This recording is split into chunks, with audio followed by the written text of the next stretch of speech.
Hi everybody, welcome to the keyboard tutorial of the song titled Peg by Steely Dan. We're going to learn keyboard voicings, which could also be applicable for guitar. We're going to split this song in 4 parts. We're going to start working with the introduction, which are 8 measures. Then we're going to move to letter A, which is the verse section, 12 bar in form. Then we're gonna go to the B section, which is the chorus section, also 12 measures in form. And we're gonna end up with a vamp, which are 8 measures which repeat. Donald Fagen uses some very interesting voicings and fourths for many of the chords of the song. Let's practice together and learn how to play Peg by Steely Dan. We're gonna start working on the introduction and we're gonna play the following chords.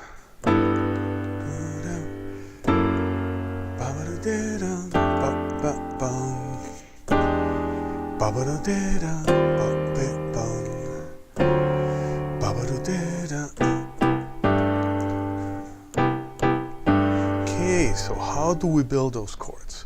We have a G6-9. Which we're going to play as 3, 6, 9.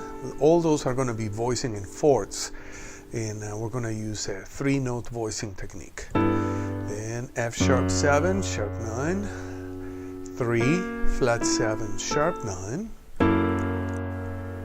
We have an F 6, 9, 3, 6, 9. E7, sharp 9. 3, flat 7, sharp 9. We have an E flat 6, 9. 3, 6, 9. D7, sharp 9. 3, flat 7, sharp 9. And we're going to have this voicing for a C major 7. And instead of playing a major 7 like this, we're going to take the root, and we're going to displace the root down an octave or a couple octaves, and we end up with an E minor triad over C. And that creates a composite sound of a C major 7. But the sound is different, in which we have a 3-note structure on top of a bass line. And that's a sound that is used in pop music a lot. So in this case, we're going to have this E minor 7 in second inversion, and we have a C in the bass. And then G at 9. 9, 5, root. Or we can say 2, 5, root. Again, if we put everything together, 3 and.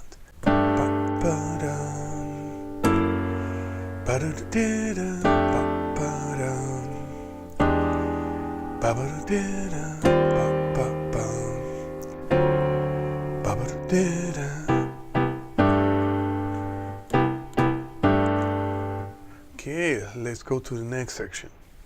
We are in letter A, vocal start, and we have a vamp. Our chords, C major 7, which we're going to build is an E minor triad over C. So the logic behind it is that whenever we have a 4-note chord, we can take the upper 3 notes by themselves, and the bass note can be displaced down an octave or down a couple octaves. So this C major 7, root 3, 5 major 7, is going to become an E minor triad over C. Should we write E minor triad over C? No, we're going to write always C major 7, but as a player or as an arranger, that's a choice that we have, is to split the bass and send it down an octave, and we're going to have a 3-note structure on the right hand. And in this case, we're going to have that E minor triad in second inversion.